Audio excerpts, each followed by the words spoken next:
Namaskar. Welcome to my second channel. Assam Education পুনৰবাৰ স্বাগতম জনাইছো। আজি ক্লাছ 10 বৰগীতৰ 2 নম্বৰ কোৱেশ্চনটো বাকি আছিল। বৰগীতৰ মূল ভাৱ লিখা। আজি এই কোৱেশ্চনটো আনসাৰ দিব চেষ্টা কৰিম।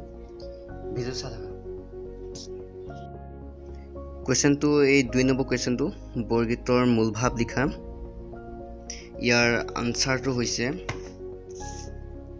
এটো বৰগীতৰ মূল ভাৱ হৰি হেৰে পখিলো হৰণে কাপিছিল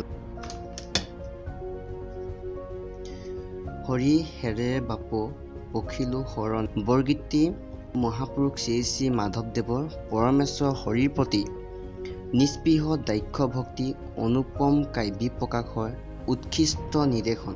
তাৰপিছত পেৰাগ্ৰাফ চেঞ্জ কৰিব লাগিব। কবিয়ে আতুৰ কণ্ঠে ঈশ্বৰক জীৱনে মৰণে পৰম সুদক ৰূপে পাবলৈ কাতৰ প্ৰাৰ্থনা জনাইছে।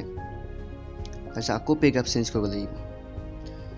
যাক হনখণ্ডৰ দৰে মহাযোগীসকলে নিৰন্তৰ ধ্যান কৰে সকলো শাস্ত্ৰই যাৰ ব্যাখ্যা কৰি আদি অন্ত পাৰ নাপায় সহস্ৰ মুখে বিৱৰিও যাৰ সীমাহীন অপাৰ ৰূপে নোৱাৰে সেই পৰম পুৰুষ পৰমেশ্বৰ এই পূৰ্ণ ৰূপত বুজি উঠিবলৈ কবিয়ে অক্ষম, কিয়নো বৈষয়িক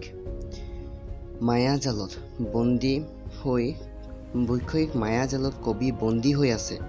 পৰৰ কৃপা অবিহনে সাং পণ্ডিতৰ পৰা তেওঁ মুক্তৰ পৰাহত বুলি উপলব্ধি কৰি কবিয়ে ঠাই দিবলৈ ভক্তৰ বাবে ঈশ্বৰৰ বিনে জীৱনৰ মূল্য নাই। জীৱনৰ সমস্ত মায়া বিষয় হেলা ৰঙে জলাঞ্জলি পৰমেশ্বৰ চৰণকমল অৰ্পণ কৰি সাংসাৰিক মোহবন্ধনৰ পৰা মুক্তি দিবলৈ পৰমেশ্বৰ দাসৰো দাস কবিয়ে কাতৰ প্ৰাৰ্থনা জনাইছে।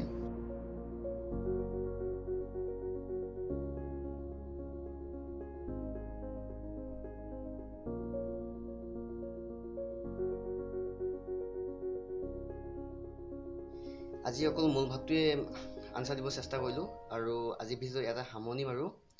যদি ভিডিঅ'টো ভাল লাগে তেন্তে লাইক কৰিব, কমেণ্ট কৰিব আৰু ভিডিঅ'টো যিমান পাৰা শ্বেয়াৰ কৰি দিবা।